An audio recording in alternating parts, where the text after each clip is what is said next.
I can't believe you just tell me this. Yeah, let me move on. I don't want to. Huh? Let me move on. What, short start? No. Let us play. Oh. I don't want to talk about it. Yeah, we don't want to spoil the night.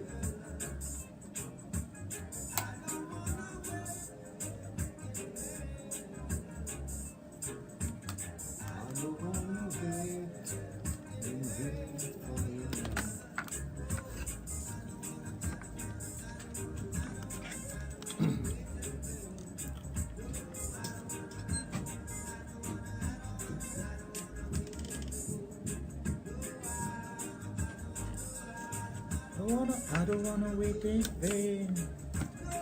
You know, this is my favorite Bob Marley song. Eh? You know, this is my favorite Bob Marley. This?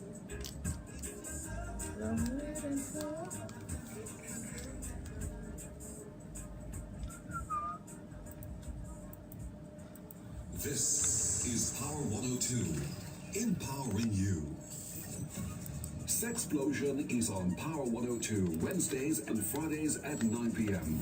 Your sexual energy emanates from you. It is part of the coloring of your aura. Everyone has a color attached to their aura. Sexplosion with the angels. The country's most informative sex education program is Sexplosion with Dr. Raj, the guru of sex in the Caribbean. A lot of times we think that sex is totally below the waist. It is not below the waist. It starts in the brain. The largest sex organ that you possess is your brain. Tune in for accurate, truthful, and open discussion on all sexual matters with discussions to educate, inform, and entertain you. Sexplosion with Dr. Raj. Wednesdays at 10 p.m. and Fridays at 9 p.m. exclusively on Power 102.1 FM.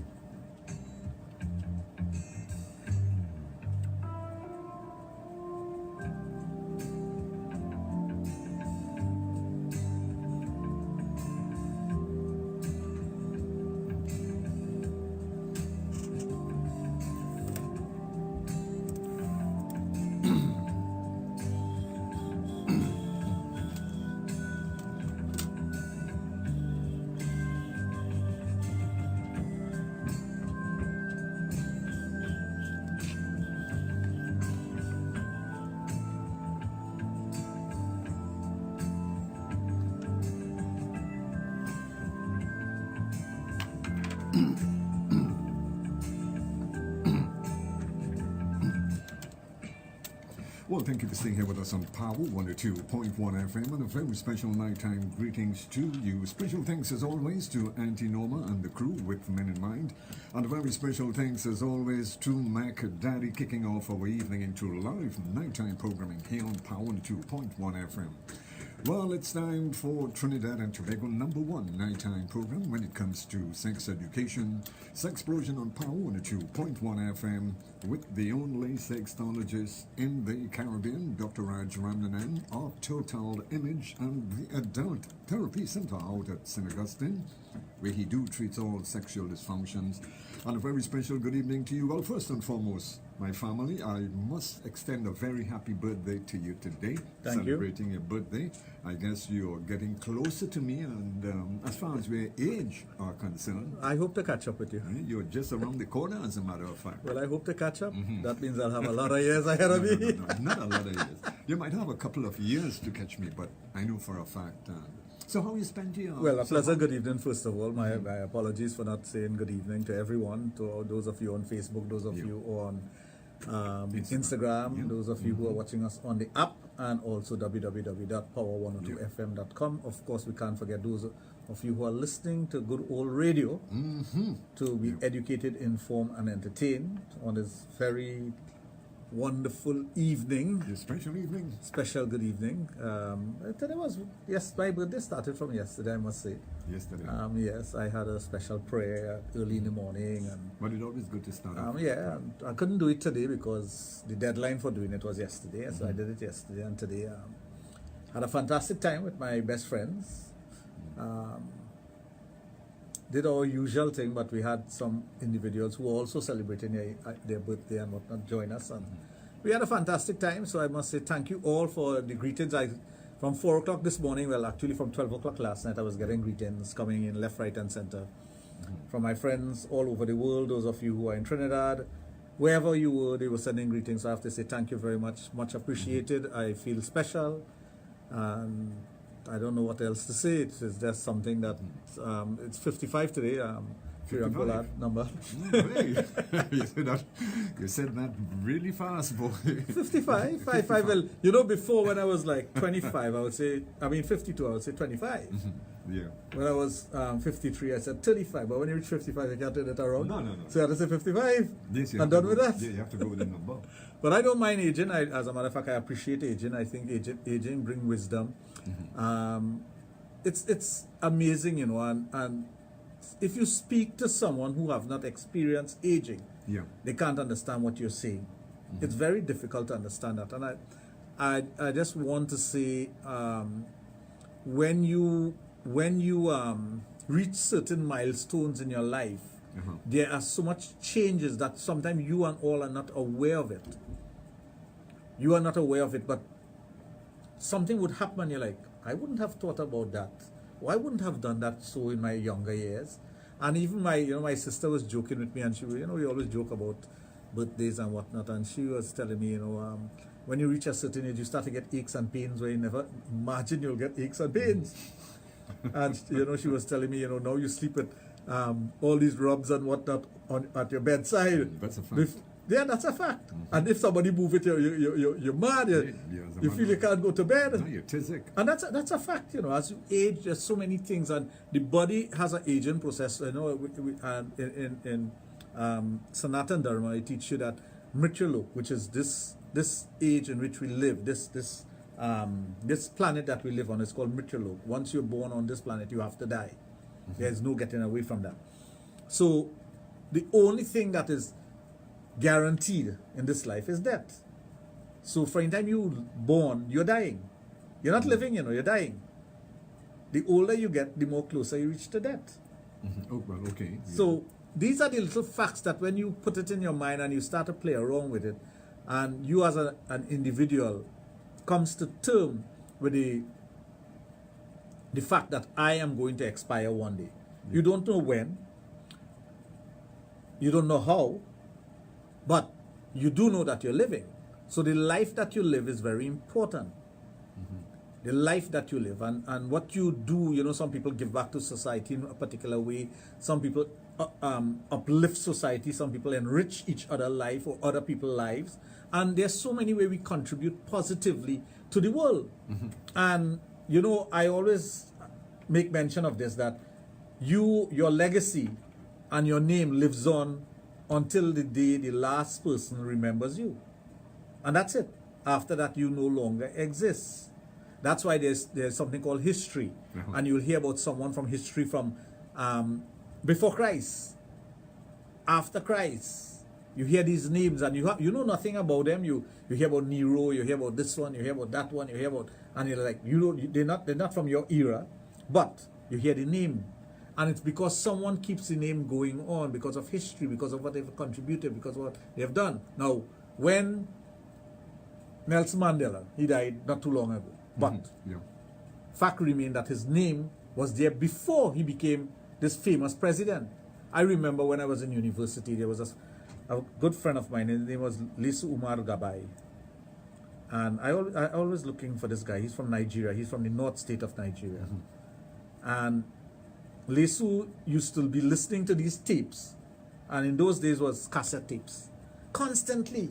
And one day I said, Lesu, what are you listening to? This guy who's talking here, who is this guy? He said, well, there's a guy called Nelson Mandela, and he was a terrorist, and he was jailed for freedom fighting in South Africa. So I started to listen to the tapes, and I said, but this man making sense. So before Nelson Mandela became famous, he was infamous. Because he was branded a terrorist, he was jailed. Yeah. Yes, he was. Right. And I started listening to this, and I said, but this man makes a lot of sense. And he said, yeah, he was unjustly treated, and he's in jail and whatnot. And then suddenly the whole movement of changing apartheid and all that came about, because I'm talking about the 80s here, apartheid was strong. No one ever thought the Berlin Wall would come down, or apartheid would change or anything like that. No one thought that would happen. But as a matter of fact, if you had said that then, somebody would think you mad. Apartheid going to end? Crazy what? Berlin Wall going to come down? Never. No, you never. No, you wouldn't think that would happen, but we live to see it. So as you go through history and you're aging, you want your name to live in perpetuity. So what do? You try to educate yourself, you try to transform yourself, and you try to help others to understand things. That's what, I mean, my good friend Lisu used to do that, because we knew nothing about South Africa. We knew nothing about African history. But we had a lot of friends from Africa who were studying with us, and they would teach us African history and things that were actually happening in Nigeria and Uganda and these places.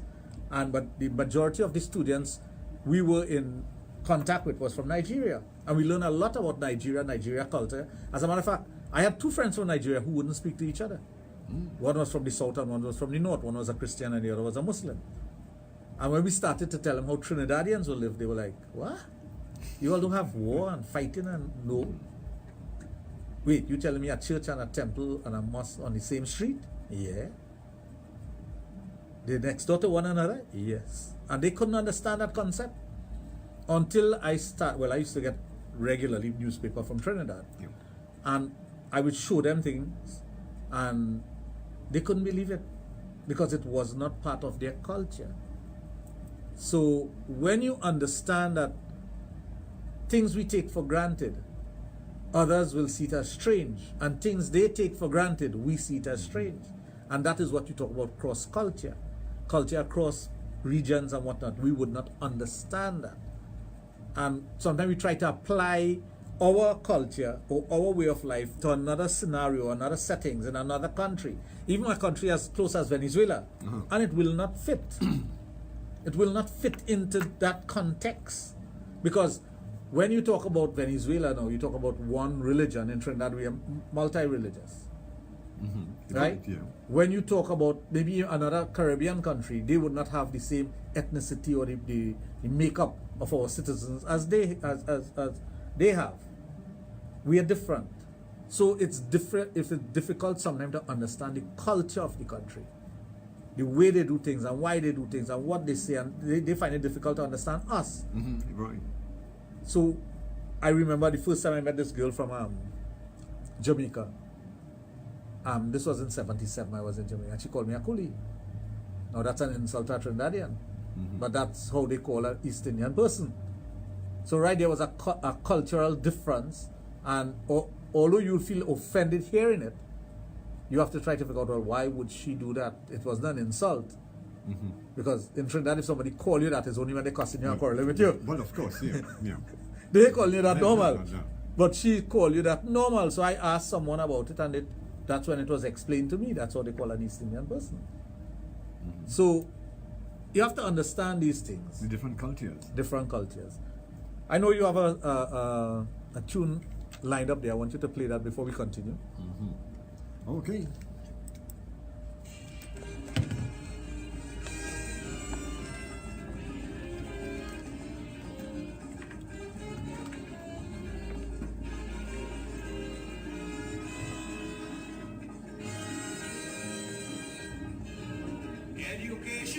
Education, this is the foundation.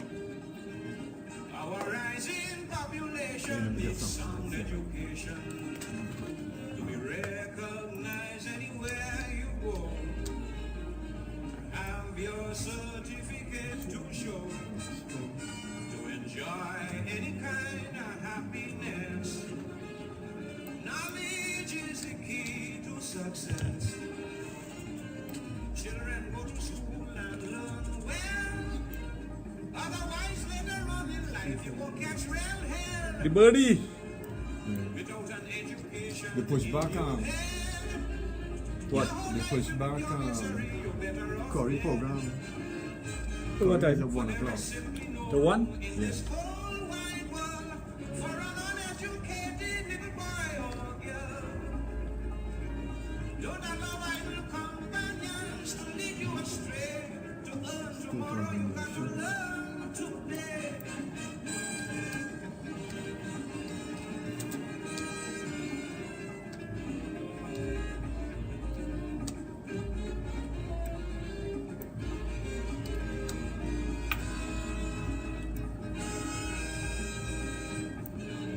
For employment, yes, employment, you must be intelligent. It's essential, very essential to have your credential. But if you're block-headed like a mule, no one will employ a fool. You'll be the last one to be hired and the first one to be fired. Children go to school and learn well. Otherwise, later on in life, you will get real hell. Without an education in your head, your whole life will be pure misery. You're better off dead. For there is simply no room in this whole wide world for an uneducated little boy or girl.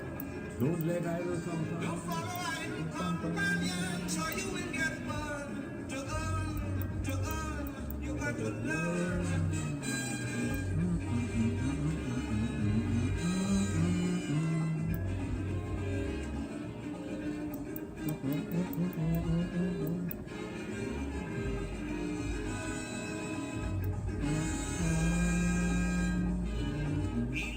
Illiteracy is man's greatest enemy. It's your duty, yes, your duty, stamp it out completely. Ignorance always impedes progress.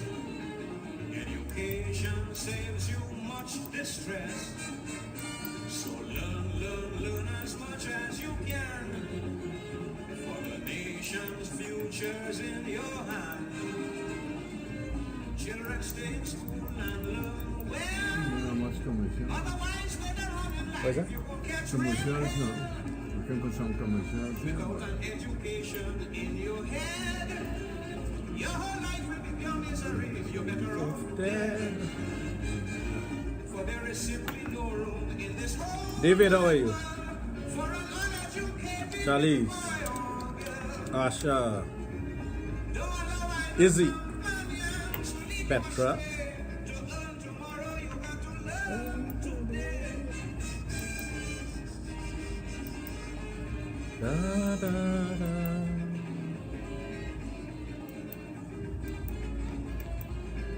Da, da, da, da, da, da, da, da, da. Ready? I need to fade out here, man. No. Eh? Oh, Eh? too late. Oh, yeah. Wait until end of verse. Just secure it, don't ever ignore it. I don't want people to lose this thing. It's Well, yeah, but that was it's open for 2 days. Education lights up your way. Without it, you never get through. Success or failure, no, is up to you. Children go to school and learn well. Otherwise, later on in life, you will catch red hell. Without an education in your head, your whole life will be pure misery. You're better off dead. For there is simply no room in this whole wide world for an uneducated little boy or girl. Don't allow idle Hear this mix, eh?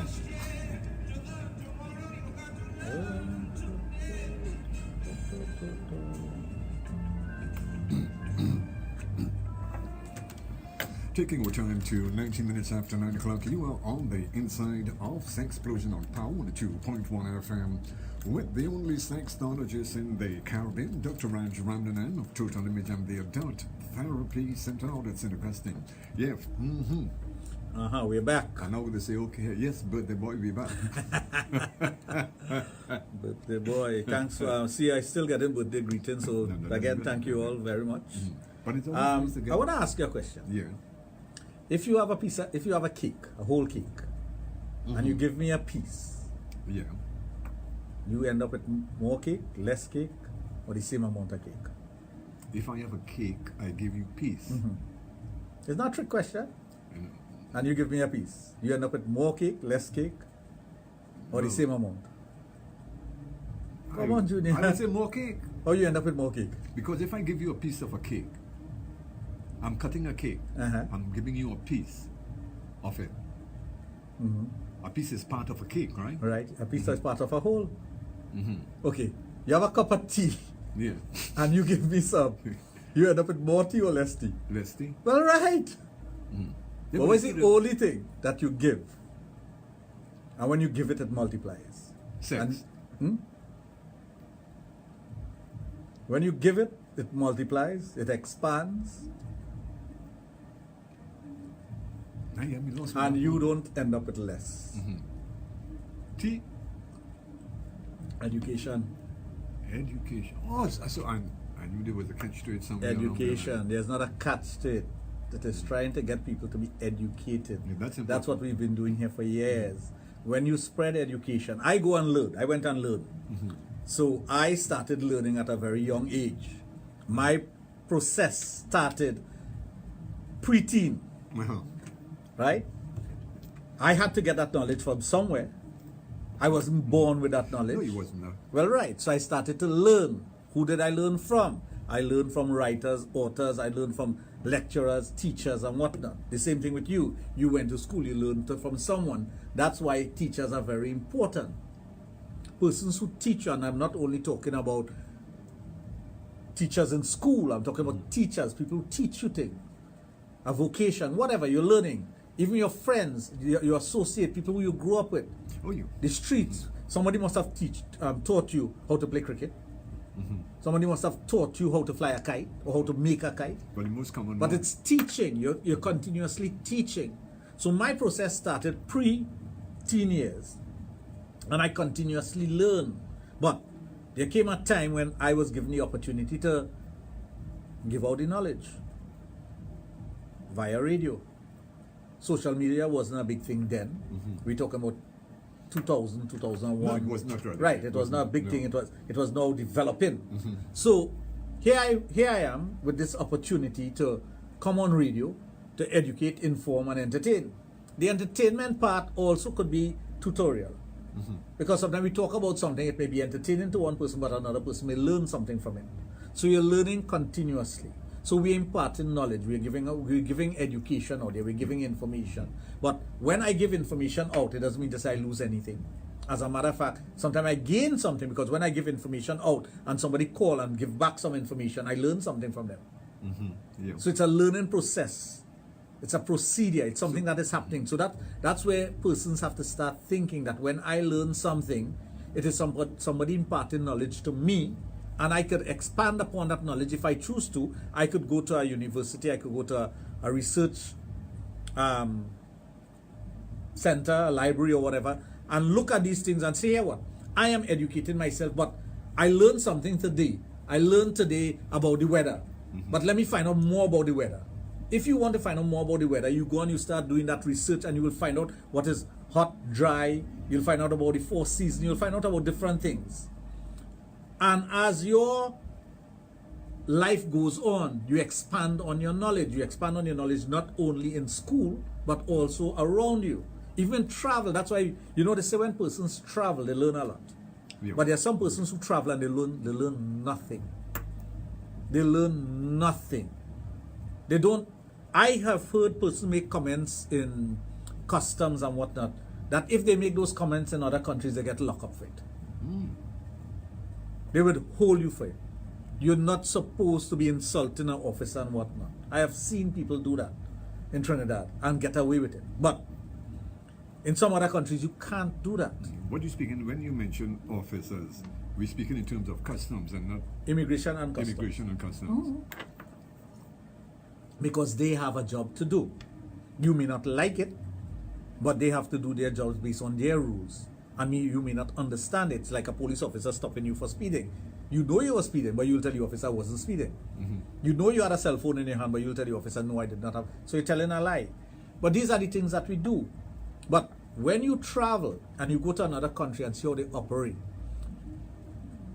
comparatively, our immigration and custom officers could stand with any country, because I've been to so many countries and I've observed those things. I've seen ill treatment and I've seen good treatment. I've seen profiling, I've seen everything. But you have to understand that. So that is part of your education. The same thing when you go into the country, you go into the city, you move around, you watch the architecture, you watch the street layout, you watch how the people behave. You look at all these things. Those are supposed to be learning experiences. But how much do we learn? We have persons who live here, go to New York City, would not throw a piece of trash on the road because they know they'll be charged for that, or somebody will correct them and tell them don't do that. And in Trinidad, they'll throw something out of the car. So they haven't learned anything. So those persons, when they talk about first world status and whatnot, when they go there, for example, you can't urinate on the road anywhere in the States. You'll be charged. The cops are going to pick you up. But when you come to Trinidad, you want to stop your car anywhere on the highway and key. And you'll say, well, this is Trinidad. The same thing with, look how quickly we have adapted to that law of not driving with a beer in our hand. And that was our culture just 2 years ago. Much so, yeah. And now you don't see anyone doing that. Think about it. That's simple law. Because I know people who would come to Trinidadians, and say, boy, I like coming to Trinidad, you know, you can stand up anywhere and drink a beer, and you can drive your car and drink a beer in your hand. No, that's a foolish thing, eh? But when they were saying it, I was like, well, you can't do that in the States. You want to come here and do that, and it's all right. But when they pass a law now, and they made it an offense to do that, very quickly we learn not to do it. Very, very quickly. It's the same thing, as you mentioned that. It's the same thing with the seat belts. We never used to use, we never used to take on Correct. seat belts. But for them, you sit in a vehicle. That's the first thing that pops into your head. Put on your belt. I see my good friend Curtis watches on, Davis Emil. These are guys who are... Is this Emil from New York? Yes. Davis. Same Emil, Yes, same same Emil. family. He hasn't been around. You know, these are guys who I grew up with. These are guys who have been part of my life. So those are guys that are just about the same age with you. Very same age, very same age. 51? 55, my friend, around 55. Give or take a year or two. Give or take a year or two. Yes. I see my cousin was on. I hope he's still on, David. Yeah. So when you impart knowledge, when you teach, you are actually giving something of you. Another person takes that knowledge and expands on it. Another person will take that knowledge and learn the basic of what you have told them, and they absorb that, but they can go and research, or they can go and ask questions and get more information. So that's why I say education and knowledge is something that expands all the time. And by the way, Innocent Angel, and just want us to know that the staff at Total Image is locked on. Okay, So thank you very much. You left your birthday party with all these nice ladies at You Total don't worry Image. about that now, Duce. I feel You going back- just don't worry about that, okay? I feel you're going back to our party after this program, I know. Yes, we learn where the best pickpockets are from in the world. They're Belgium. Don't From change the Belgium. subject. I'm not changing its topic. It's a fact. You know, don't worry about that. Thank you very much from the staff at Total Image. Yes, thanks. Take care of him for me, eh? If he was not taken care of yet. Junior. No, he's a good guy. He's a good guy. He is So- somebody. Yeah. When you know, many times you are in a classroom setting and teacher will talk something, and you know, I saw somebody posted something. One of the reasons I decided to do this program tonight, someone posted something on Facebook that their child had to recite a poem and forgot 2 lines. And the teacher told the child to write it over 10 times, the poem. And this parent was pissed off and like, that teacher wanted me to come down there and knock off the block, and next person said I will cuff down the teacher. And I didn't comment on it. I was reading all these comments about that one thing, and I say, you really don't understand what education is all about. And I can see why you're so uneducated. When a teacher asks you to write that over 10 times, you feel you're going to forget it after you do that? No, you would not. That's what repetition does. No, you would not. But that's a form of teaching also. So people were going off on how the teacher frustrated, that's why the teacher taking out on the child, and the teacher don't like your child. It has nothing to do with that. I'm not saying that those things don't exist. But what I'm saying is that when you look at teaching techniques, when you look at how you impart knowledge. Sometimes you need to do these things. Yes, but when you take into consideration, when we were growing up, we used to get lines in class. Sometimes, I mean, I wasn't too nice. Sometimes I have to do a whole half copybook. Exactly. And that, As a matter of fact, if I was given lines to do, there were times that you had to write lines, 100 lines or whatever. You can't go and tell your parents you got 100 lines to do, you know. she'll give you 100 more. Oh, No, she you get will it? give you a But plus. when you have parents behaving that way and they don't understand that your child needs to be corrected and the teacher is there teaching your child, that's where the problem comes in. I don't ever recall reacting to something like that in school with my children, because once you're there, you are in the care of the teacher. The teacher might be a bully, you know. The teacher might, not all teachers are perfect. Yeah. But I am not going to go into a school hot-headed to speak to a teacher about my child without knowing the facts. Because the child will come and give you their version of it. And this is where we lose it sometimes. So that parent who was making those comments, I was like, you really don't understand education. You don't understand what it has not, it in your mind, and maybe because you are thinking in an ignorant way, not knowing all the facts. That's what ignorance means. Not knowing all the facts. You know, sometimes you use the word ignorance to somebody, People think they're ready to fight. Oh, yeah. You find an ignorant boy, I'll coffee down, you know. That is ignorance too. No, seriously, that's how you react to that word, you know, ignorance, you know. If somebody use it in a sentence with you, you know, especially in an argument. Yeah. But you're ignorant, but you understand You're that? really ignorant. You're really ignorant. Then they hear it. Well, oh God. Then Nice you- thing to... then you're in some serious trouble. So you have to let that person go through the whole system, because you will blossom wherever you're supposed to blossom, you know. But the guidance must be there. I have had many persons, you know, say, I want to be like you, Dr. Raj. Okay, no problem. Anybody could be like me. But do you have the mindset like me? And when you ask them that, most of the time they don't. Are you brave enough to do what I'm doing? They see the glory behind whatever you're doing. It's like they see someone with a nice house or a nice car. Good if you see that car, but I like that car, you know what? I wish I could have a car like that. The person who has the car didn't wish for it, you know. They work for it. They turn night into day. They make enough money to buy- afford that. You don't know what they do. And first thing person will say, well, it's some kind of skull here, or corruption or some kind of thing like that. And the first thing that pops into your mind is that, boy, I have a strange feeling that he is dealing with drugs. Correct. Correct. And my question to you, have you ever sold him drugs? Have you ever bought drugs from him? How do you know he's a drug dealer? When somebody tells me that, the right first thing that comes out of my mouth, have you ever sold him drugs? No. Have you ever bought drugs from him? No. So how do you know he's a drug dealer? Well, I said, no. How do you know? Where's your proof of that? Don't tell me, well. You know, that's the first thing they will say. Yeah. They'll say, well, look at your house. Yeah, look at the car. Look the at cars where you're you... driving, look where you're living. Yeah. But they don't understand hard work gives you that. Education gives you that. But there are some persons who are educated but don't apply their education. I know persons who have taught accounts and they make terrible accountants. I know persons who have taught economics and they cannot run a parlor. I know people who teach you business and they cannot run any kind of business, because theory and practical is two different things.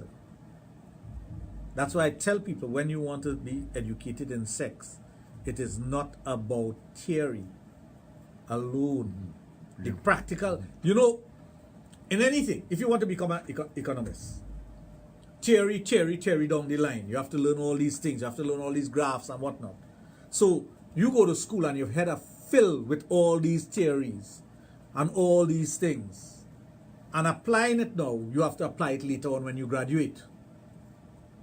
That's what it is. Accounts, the same thing. Anything like that. But you have to constantly update yourself with information. So it's theory. So there's more theory than practical. Okay. You're constantly reading. No accountant who is successful could tell me that he's not updating himself on the rules of accounting and the changes in accounting and the different things that comes out in the budget every year in Trinidad and Tobago, then you are not a good accountant. You have to update yourself all the time, so you're constantly reading. You're constantly doing exams.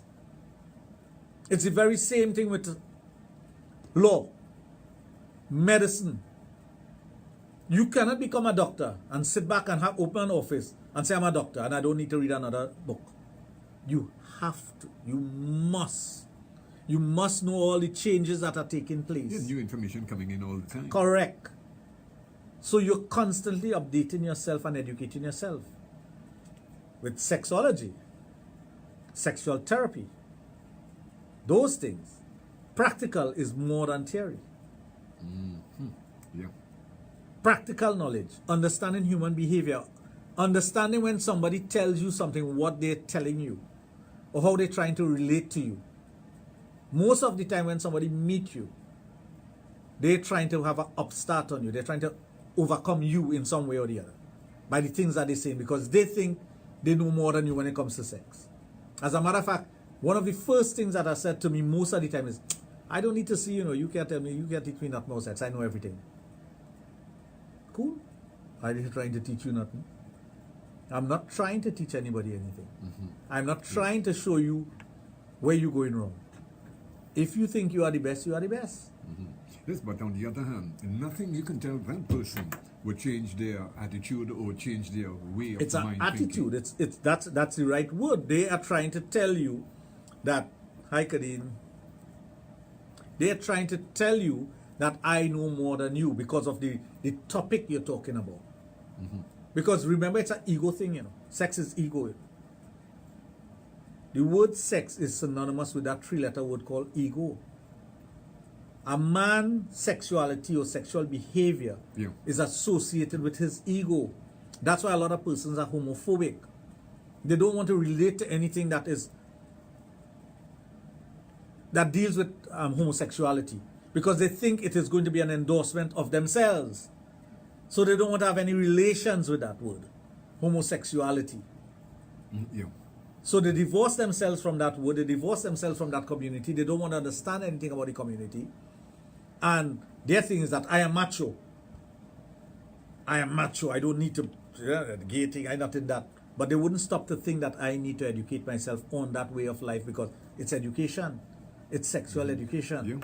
So when someone says something negative about those things to me, or try to equate it, like even some persons will call the program and make disparaging remarks about those things. To me, it's like I'm a duck in water. You throw water on my back and it just slides off. Because what you're saying there, you don't know me as an individual. You may be listening to this program, and there are persons who monitor this program or listen to this program just to hear something that they could use as ammunition.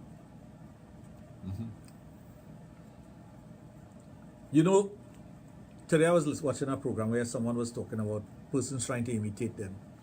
And they say imitation is the sincerest form of flattery. But that guy who's going around Trinidad and Tobago and selling stuff and saying he's from my office and he's my brother and whatnot, please folks, if he comes to you, take a picture out of him and send it to me. Just do that. And I will deal with it afterwards. That practice is still going on, huh? Up to yesterday, somebody called me from South and say a guy came to them and tell them some Jamaican stuff and whatnot, and he's my brother. I said, I don't have no brother selling anything like that. Absolutely not. That's a dangerous practice. And if you are my brother, you don't need to go out there and say you are my brother selling something. No. You go and sell your product. Yeah. Why you piggybacking on my name? But it is a dangerous practice, because what could happen there is that they sell somebody something. And, right, and, exactly. It's dreadful. Let's say you buy a product from the person and they give you something to rub and you swallow it. And you end up in the hospital. The first thing you name you're going to call is Dr. Raj. Well, of course. That is the name. It's like when someone asks me for something for a quick fix and I tell them no. And afterwards I explain to them, if I give you something for a quick fix and it is not fixed quickly, the first person you're going to blame is Dr. Raj, not yourself. You're going to say, I don't know what I'm doing. I gave you these tablets to use and it did not work, so I don't know what I'm doing. You know, the first thing you do when you come for treatment, and I want everyone who is listening to understand this, you don't start treatment right away. It's not like you're going to the doctor for an ailment. For example, you go to the doctor with high blood pressure, immediately he's going to give you a tablet to bring it down. Right. You go to a doctor with diabetes and he's going to give you a tablet to bring the sugar level down. You go to a doctor with high cholesterol, he's going to give you a tablet or something to bring it down. You go to a doctor with severe pain in a particular area, they may give you an injection to ease the pain and stop whatever is happening. Sexual therapy or sexual treatment is not like that. First and foremost, the things that are happening internally in our bodies are contributing to whatever problems you're having. The sexual dysfunction that you're experiencing is as a result of your body giving you a warning. That alarm bell that is going off is telling you that, hey, something else is wrong. So the first thing you do in treatment is a cleansing process to clean up the arteries, to clean up the circulatory system. Erection, sex, libido, sex drive, women desire for sex, and I'm using, although it's the same thing, it's libido, but a woman's desire for sex has to do with the nervous system, the circulatory system. Because as we all said, and the ad says it now, sex starts in your brain. It radiates or transfers down your spine and radiates out of your pelvic area. There's no two ways about that. You cannot get away from that. So in a woman, it starts in the brain, it radiates out through the breasts, internally and externally, down the spine to the vagina and anus. Same thing with a man. Starts in the brain, goes down the spine. That is what is called the kundalini. What we call that electric circle, or what they call the serpent in your spine. It is not a literal serpent, it's not a snake, If you take it for the literal meaning, like some people do, and say, boy, everybody have a snake in their body. I've heard people say that already. No, you don't have a literal snake. It's a serpent when it comes to energy. The kundalini is a serpent that radiates up from the brain, where it starts, down through the spine into the pelvic area. That's what it means. So it's a circuit of energy going up and down like this, and radiating out through the nervous system. Then you have circulatory system, which is blood. If you have clogs, if you have blockages, if you have medical problems that would have caused these things to happen, the first thing you have to do is clean up before you fix. So many a times a person will come to me. Now, one of the things I must mention here, I'll say over 60% of the times when a person comes to me is their last resort. I am never the first resort. Never. Never. No, you are coming by me as soon as you have a problem with your erection. You go to a doctor or you go in the drugstore and buy something, and you use it until it works, until it stops working. Or you go to a doctor and he'll give you a tablet and say, go and try that will work for you. Or you talk to your partner on the block and the partner say, boy, I had the best thing since sliced bread, boy, I'll bring in one for you tomorrow. I might bring an aspirin and give it to you, but mentally you say, boy, you give me, my partner said that's the best thing. So if I use this thing, it's going to work well. And you use it, and psychologically you drum up that confidence in yourself, and it work. And next day you try it again and it work. And when things stop working, or your girlfriend turn to you and say, hey, what? If you fix that, I'll leave in here. Or you realize your wife want to give you anything again, or she want to sleep in the same bed with you. Then you say, hey, you remember I had a fellow on the radio, boy, I used to listen to him. And the wife would say, yeah, I still listen to him, Dr. Raj, you're talking about? Yeah, boy, I said, really, you want to see him? She said, how long you should I go by him? And that's the last resort. You come by me because I'm the last resort. Men come by me when their penis cannot stand up anymore. That's when they come. They don't come when it's halfway there. They come to me when it cannot get up. Right? So, what do? They come, they tell you this, you listen to everything that they have to say, which you have to do. You in your mind already have an idea because years brings experience. You know, you're talking about experience. As you get older, there are changes in your body. Now, you could tell me what to expect at the age of 55. I can't do that. I have not experienced 55. Today I'm 55. Tomorrow I'll be 55 years and 1 day. Right, yeah. So you could tell me because you have the experience of passing 55. It's the same thing when somebody come and sits with me. I have the experience of listening to these things all the years, reading about it, practicing it, fixing it. So I know immediately when you start talking, if it's 90% psychological, 10% physical, I have a very good idea of that, you know. But you think I'm going to tell you that on your first visit? I would not, because I need confirmation of what I'm thinking. Because my thought may not be 100% accurate, and I need to be accurate in order to fix whatever is going on with you. That's where education comes in. That's where research comes in. That is where sometimes you're faced with a challenge that you never faced with before. Because you're dealing with 10,000 men in the year. I'm just using a figure. So you have 10,000 different cases. 9,999 may be related, you know, and very easy to solve. But there's this one case that will come to you that is difficult. Because the person may not articulate everything. The person may not tell you honestly everything. And the person may be doing something differently. So you have to battle with that. And when you start to do your research and you go, and that's why I tell you, my work never stops. You know, I go into my office early in the morning. I'm at my office almost 8 o'clock every morning. You know. From 8 to 9, I have certain things to do. From 9 to 10, I have certain things to do. So you have your day laid out. It's always laid out. My entire day is laid out. Unless I change it up to do something else. It's not a routine that is boring, you know. It is not a routine that is boring because I have 20 minutes that I spend with my cat to play with him.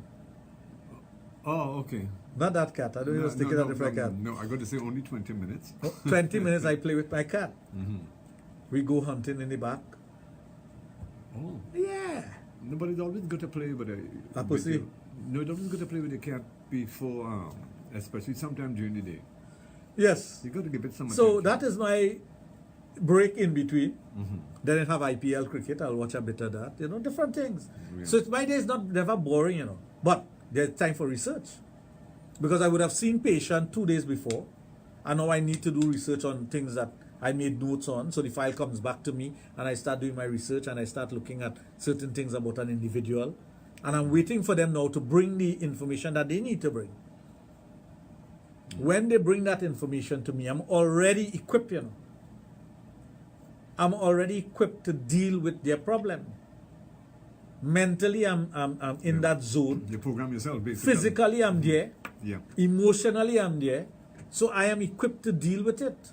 So now I could deal with your problem professionally, and I could try my best based on the information I have and the research I've done to treat with your problem. Anyway, folks, taking over time, it's now 12 minutes before 10 o'clock. You are listening to Sexplosion on Power 102.1 FM with the only sexologist in the Caribbean, Dr. Raj of Total Image and the Adult Therapy Center out at St. Augustine. Well, I'll tell you what we are going to do is take a break and we'll be right back with you. And what we are going to do is open up our lines. So those of you who would love to interact with Dr. Raj, we're going to give you that opportunity. Stay tuned.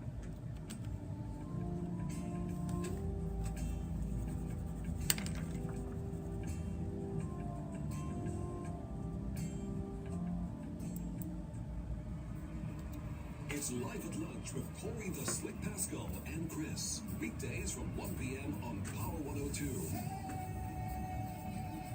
This is your daily diet of live performances, interviews with local, regional, and international superstars. When I come here and I do an interview with you guys, it's always interesting. You feel relaxed. I feel like if I'm at home. So that's the first thing. The edges off and just have fun. I'll take you to train you got, train you got, train you got. I said cheers, hey, to all the fans of soca. Turn the music loud. What do y'all think, boy? Everything good, man. Everything is good, man. Turn on the power and enjoy the music live at lunch. Weekdays from 1 p.m. on Power 102. Empowering you. News Power 102 presents State of the Nation. 1 full hour of the latest news from 12 noon to 1 p.m. Mondays to Fridays. Yes, the Minister of National Security has held a discussion with the Commissioner of Police relative to this matter. State of the Nation, analyzing the major news stories and issues affecting you. Our foreign reserves are still over US. State of the Nation, the latest news, credible contributors, and comprehensive analysis of the top stories and issues making news in Trinidad and Tobago, the region, and around the world. 33,000 emails requested by Congress with a subpoena. State of the Nation, with your input via the News Power 102 app, text, social media, and live calls. State of the Nation, Mondays to Fridays, 12 noon to 1 p.m. and only on News Power 102 FM. Online and via the News Power 102 app. State of the Nation. With one click, you could listen to me anywhere you go. Good afternoon. Hear everything from the afternoon power drive and all of Power 102 to our mobile app. And in Trinidad, there is no good parts. Yes. Like where? Send your comments directly to Studio 2 using the messenger. Hey, take your time, Evan. You tell him what is wrong with the at all. Plus, get all the latest news on crime, politics, the government, and much more. Download it in the Apple iTunes and Google Play Store for free. Listen, hold on. You don't call and tell me calm down and slow down. Call and make your point. So if you want more of me, Barrington, Skippy Thomas, and the afternoon drive team, get the Power 102 mobile app now. Sexologist is inviting you to join me every Tuesday and Thursday, 10 p.m. to 11 p.m. for the program Slow Gospel Music, a program designed to soothe your mind and uplift your spirit here on Power 102.1 FM. Power 102.1 FM. Always ahead of the rest. The Power 102 afternoon drive team with Skippy and Richard rumble the issues every day from 4 to 7 p.m. Hello, good afternoon, Commissioner. How are you? I'm alright. Commissioner, we regret to have to call you this way and at this time, but you're live with us here on Power 102. And we break the stories before everyone else, talking the issues and making the predictions. We are troubled by a photograph. It's a Spanish woman who is sure is not in the police service, in an inspector uniform, an inspector shirt. She has on a black lingerie. The shirt is open. Lingerie. Have you seen the photographs? Well, I haven't seen it yet. So, to hear it before it happens, listen to the Power Team, Barrington Skippy Thomas and Richard Norray. Well, I thank you for bringing it to my attention. What I was going to do is launch an investigation into that matter immediately. Rumbling the issues on Power 102, empowering you. Sexplosion is on Power 102, Wednesdays and Fridays at 9 p.m. The sexual energy emanates from you. It is part of the coloring of your aura. Everyone has a color attached to their aura. Sexplosion with the angels. The country's most informative sex education program is Sexplosion with Dr. Raj Ramnanan, the guru of sex in the Caribbean. A lot of times we think that sex is totally below the waist. It is not below the waist. It starts in the brain. The largest sex organ that you possess is your brain. Tune in for accurate, truthful, and open discussion on all sexual matters with discussions to educate, inform, and entertain you. Sexplosion with Dr. Raj. Wednesdays at 10 p.m. and Fridays at 9 p.m. exclusively on Power 102.1 FM.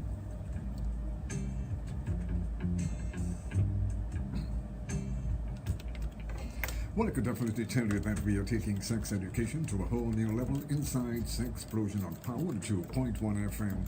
The only sexologist in the Caribbean, Dr. Raj Ramnanan of Total Image and the Adult Therapy Center out at St. Augustine. Now, here's where we give you the opportunity to interact with Dr. Raj live in studio. All you've got to do is give him a call at 222-8255, also at 612-8255. You're listening to a program that's informative, educational, and of course entertaining, exclusively on Power 102 FM. Yeah. This one is from Rachel. My daughter is 7 years old, and when she comes home with something wrong, I let her do it over. That's what you're supposed to do. Yeah. My neighbor who grew up with me like a sister, Girlie, says, okay, it's happy birthday. God blessings to you always. Thank you very much. If as a parent you don't know how to control your love for your child, that same love can become your destruction. That is so true. That is so, and that's what a lot of children don't understand. You know, sometimes the love you have for your child, you can't really show it, and you can't let that emotion overcome you. You know, because let's face it, parents love their children. Yeah. But there are times that your children are wrong. Yes. And you have to understand that. You have to correct them. And they will come to you for comfort, and they will come for you to say, well, you know, you don't worry about that, but they did something wrong. Okay, we go to the lines. Hello and welcome to Sexplosion. Good evening. night, Dr. Raj. Good night to you, Spencer. Good evening. Good evening. Dr. Raj, let me give you something what happened. When I was 40, I used to be exercise free. I very say exercise free. I mean, sex drive was up there. And 5 years I stopped off. And you will believe, and within 1 year, I start back. And within that 1 year, the sex drive went back up. So, how I know exercise is very good with the sex drive. How old are you now? 55. And you said you started to exercise when? What age? A year ago. No. You said you were exercise freak at what age? Between 40 and 35, between that age, yeah. Right. When you exercise, it helps the body to produce testosterone. Oh. When you stop off exercising, the body no longer produces the testosterone at that level. So your sex drive will drop. There is a direct relation to exercise, sleep, and sexual function. Yes, I believe you. I believe you're right because it happened to me. Yes, it happened to me. Right now I exercise it, and the sex drive going very good. Well, I'm glad you said that, and I hope you keep on doing that. But yes, no, I exercise because every morning, 2 hours before I do anything, I exercise. Every morning, I advise people, when I'm talking to somebody, I advise them to exercise because I know how I feel right now. Exercise is essential for not Dr. only health, but your sexual health. Yes. And lots of time, lots of time men would exercise when they're younger, and as they get older, they stop off the exercise. Yes. And that causes a problem also. So that is also a question that you ask. But you know something? When I ask guys, do you exercise? I will say 90% of them will tell you, no, I don't exercise, or I do a little exercise. Now, little exercise, it don't pay off. But it's better than none. A little exercise is better than none. But they'll tell you plain they don't exercise. And you know what is their first excuse? I do not have the time. But that is the way I tell them, what I tell the doctor, you make time for everything, but you don't make time for your body to exercise. I tell them exercise is very, very, very number one important with sex drive. Well, what I tell them, I said, if you don't exercise, you'll have to make time for the bed. No, you will not function if you're not exercising. Well, you'll have to make time for the bed. You'll be laid up. Okay, Doctor, nice talking to you. Thank you. Thanks for calling. Anyway, folks, taking more time. It's now 1 minute before 10 o'clock. Knowledge and experience. This is what it's all about. When you are in the inside of Sexplosion on Power 102.1 FM. And just to remind you once again, our lines are open. For those of you who would like to interact with Dr. Raj, feel free. 2228255. Also at 6128255. For those of you who want to send him a WhatsApp or a text message, you can also do that on his private mobile, 740-1961. Yo.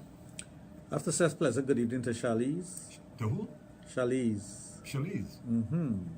Okay. I mentioned her before, the girl with the coconut water. Oh, okay. Yes, yes. I know today, you want to know what I did today, some of what I did today. Yes, it's very interesting. I went to this wonderful restaurant where you have to visit one of these days, and I like anyone who is out there who is listening. I want to go to a really nice restaurant. Yeah. Ohana's in Rodney Road in Chaguanas. Rodney Road in Chicago. You would not believe the ambience of this place and just the beauty of being in there. When you mention beauty in there, It's are we just- speaking about staff or are we just speaking about Everything, atmosphere? everything, atmosphere, staff, food, everything. Value for money, everything. Nice waitresses? Yeah, yeah.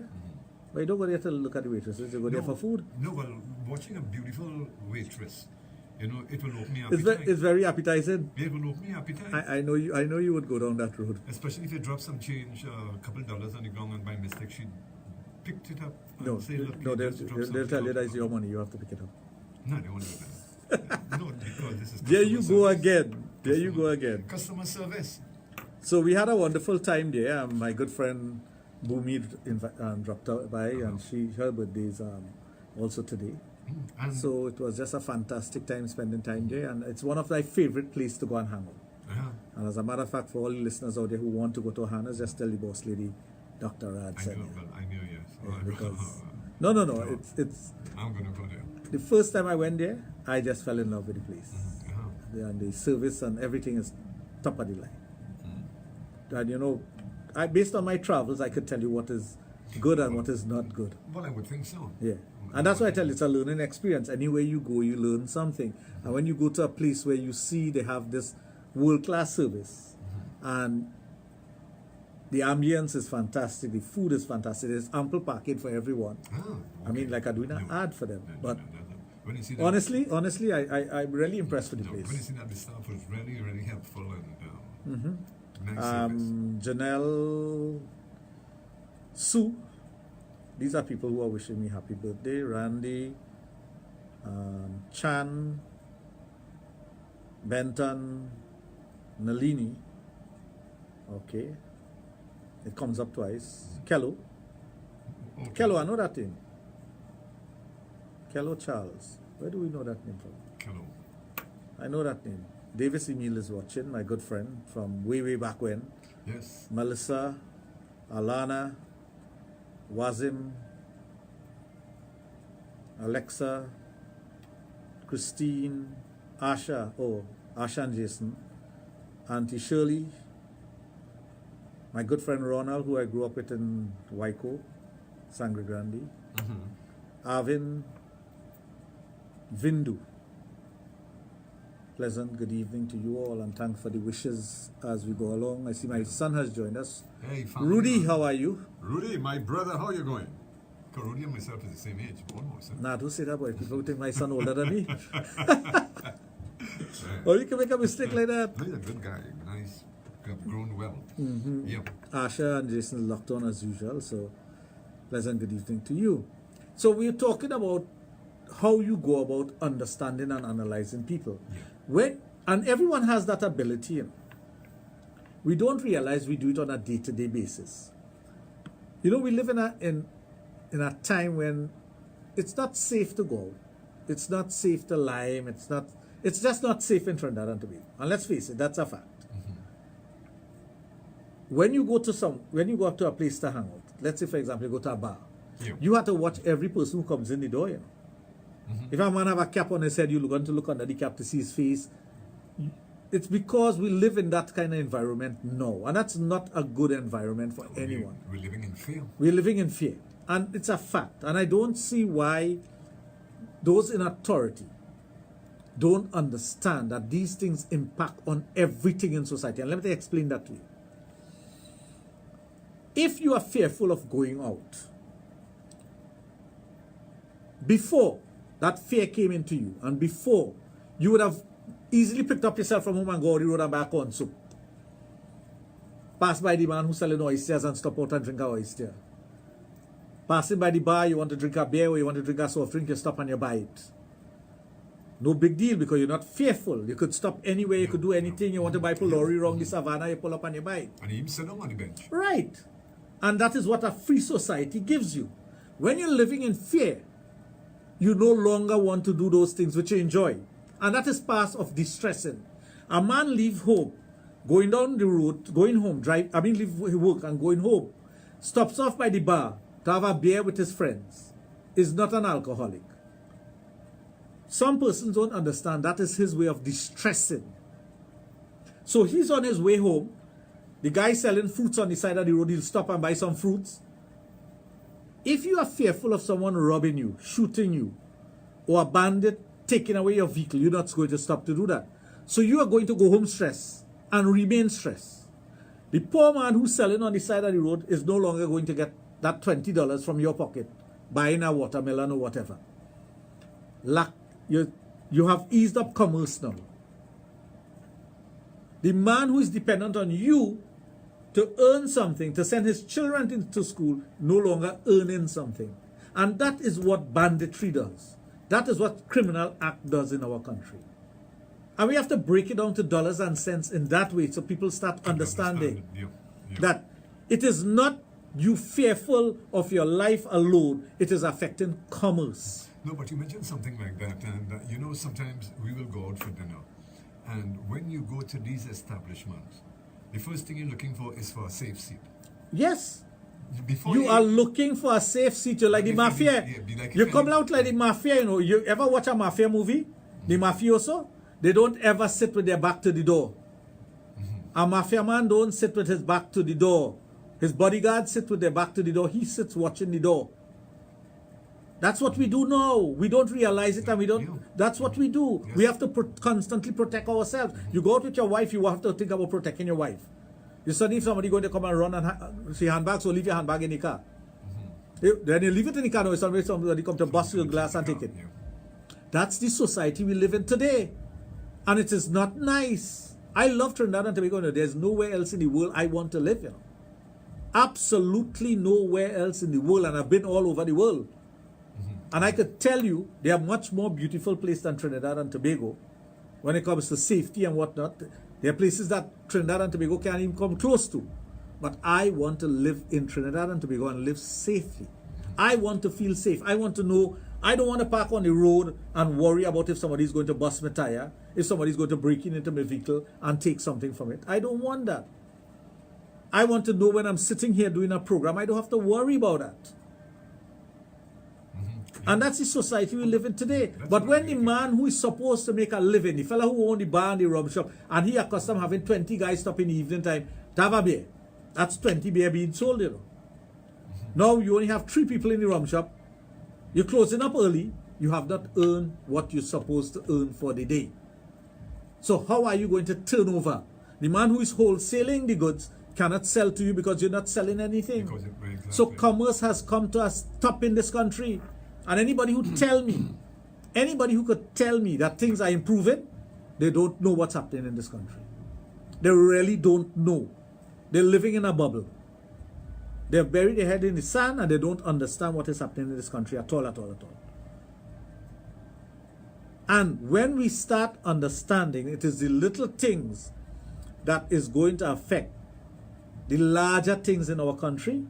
We will start paying attention and doing our work. We will start doing the right things. When we realize the corrupt acts that we do, like when you go to a government office and the person behind the counter feel they're doing you a favor when they're supposed to be doing their job, you'll realize how corrupt this society has become. When you go to a place where a man is supposed to do something for you, but he's looking for something on the side, you'll realize how corrupt this society has become. And we have to stop these things. When we go to a place and we expect a blight from somebody, you must time people just call me and say, Dr. Raj, anybody in so-and-so office are looking for so-and-so to get done. We should not be living in a society like that. Those corrupt acts must come out of our vocabulary and our behavior. And until we stop doing those things, we are going to end up in problems. Yeah, but I'll tell you something, it's a bit difficult because... No, it is. I am not saying... thinking in terms of things are getting better. It's not. It is getting worse. It is not getting better. Ask any person out there. Ask any single individual out there who lives in Trinidad and Tobago. I mean, live here. You could be living in Trinidad and Tobago and not live here, Right, yeah. individual. Yeah, no. I mean, you lock up in your house, you don't know what's going on. You really don't know what's going on in society. You don't interact with people every day. When I talk to clients, I don't only talk to them about their ailment, and their dysfunction, I talk to them about their environment. I talk to them about their household. I don't want to mind their business, but I know the environmental factor, how it's going to impact on the individual. I know the stress factor, how it's going to impact on the individual. If you don't have a job, you can't make love without money. No. If you don't have a job, how are you going to perform sexually with your partner? Like your favorite Calypsonian say, making love and hungry bellies. You can't do that. And this is what we have to understand as a society. So the impact of what is happening in our society is not just banditry, It's not just criminal activity, it's much more than that. It's the fear that citizens have. It's I talk to a cousin of mine, and then she's telling me, the area that she lives in, there's always breaking in the area, and you have to be careful what you can't go out in your own yard. Come on. Come on. I know. But I'm the same thing, like sometimes I might get functions to play at. And just the main idea that I know that function will finish about 2:30. I wouldn't take it because to travel that hour the morning. You don't want to do it. So how are you going to make a living? How are you going to be comfortable with the living that you're making? How are you going to earn extra income? Now, when you earn, and this is, people talk about businessmen and flight capital and whatnot. If I am living in here, and I could go down the road and buy something from the man on the block. I mean, a fellow who's selling bananas on the side of the road. And I could stop there safely and do it. That is creating commerce. That is putting money into the system. That is injecting funds into the system that is going to multiply. You are a DJ. You are a co-host on a program. You earn a living from that. You go and do your DJing work outside, you get some extra income. You're not going to bank that. You're not going to hide away that money. It is injected into this country again. Because instead of you buying, let me say, instead of you buying one watermelon, you might buy two and share. And this is what we have to understand is happening to our society. We become selfish in that way because our income is shrinking. Things are shrinking. I don't, outside of Trinidad and Tobago, I don't discuss these things because I will tell you plainly, there's nothing somebody who has migrated from Trinidad could do to help me and help this country. Nothing except badmouth or make comments. And I'm sorry if it fall in your garden, but that's the God honest truth. Because you're not here contributing. You're not here fighting the system or battling with what we have to battle with. You're not here stuck in traffic jam. You're not here having to deal with the issues that we're dealing with, so don't make comments. You have left and gone. You are living in another society. You choose to do that, all well and good. I wouldn't come there and bad talk your society. But when I see Trinidadians on Facebook and whatnot making comments like that, I just wonder, what are you, okay, you're making the comment, but what are you doing here? Have you ever paid tax here? No. So, you're not contributing. You're not contributing. So you making a comment outside is not contributing to the development of my society. And I'm sorry when I mean it's a mean thing to say, but I will tell you, Roxo. I wanted to use the F instead of the R. I know. You can. Yeah. I wanted to tell him that. Mix up his syllables. Yeah. But anyway, folks, taking our time, it's now 14 minutes after 10 o'clock. You are on the inside of Sexplosion on Power 2.1 FM on this Wednesday evening with the only sexologist in the Caribbean, Dr. Raj of Total Image and the Adult Therapy Center out at St. Augustine. Our lines are open for those of you who would love to interact with him via the telephone. Feel free. 2228255, also at 6128255. I can tell you, nobody does better what we do best when it comes to sex education. You can also send in your messages on our website at Power 102 FM. We will receive and air it for you. Yeah. I have to say a special good night to Suzette Syra. For some reason, I like that name, Syra. Mm-hmm. Yeah. Glenn Small, my good friend from high school, Suzette has made a comment, Ramesh, Kevin, Nancy, Visham, Anastasia, and my good friend Ramesh Budu, my childhood friend. They're all locked on. So this is my point. If someone wants to contribute to anything, I cannot comment, even though I may like that place, I can't comment on what is happening in another country. Honestly, I can't. You'll see things and whatnot, and you'll have your opinion. Yeah, but I am not contributing to that society. So what, if I make a comment, good or bad, what it does for them? So stay out of the business. Here we have to battle with what we are battling with. But what I admire is those who sticking it out and those who are working to at least try to change things. You have a couple of people well. Try to change things. We try to do that on the radio. I know I could tell you the persons who work at Power 1 or 2, they try to do that. You listen to Sir Charles every day, every single day. You understand what they're trying to do. We are trying to change the society, change the mindset. I mean, you wouldn't have a country with everyone being at that level, but at the same time, you try to pull people up. Rather than pull them down. Instead of pulling them down. Instead of dividing to conquer, you come together and you conquer. And this is what we need to do. We have to band together as a people. As a people. Doesn't matter color, creed, or race. It doesn't matter if you're from the east, the west, the north, the south. It does not matter. What matters is that you love Trinidad and Tobago. Bottom line. That is what matters. Yeah. I'm a person who don't believe in having 1 foot over there and 1 foot here.